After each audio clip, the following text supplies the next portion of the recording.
Women like Saira. She is 16 years old, a widow, and pregnant with the child of a Pakistani soldier. Like thousands of women throughout Bangladesh, she is carrying a child she does not want.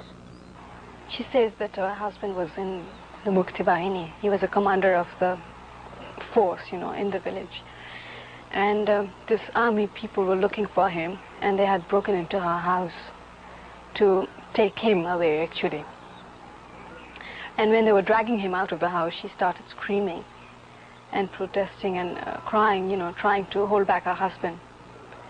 And one of them turned back and raped her in front of her husband, who was forced to sit and watch with guns pointed at him. And later on she Like says many that women she who were didn't raped by Pakistani soldiers, Saira is in disgrace among her people. Her parents take care of her, but they are certain that no man will ever marry her. Since January, many of the women ravaged by the Pakistani troops have been living in this house. They're being cared for by a government-sponsored women's rehabilitation group. Almost all of the women here are pregnant. They are very young, some only 13 years old. In a few cases, their parents have abandoned them. In others, their husbands have rejected them. About 70 have had abortions, and those who have had their babies plan to give them away.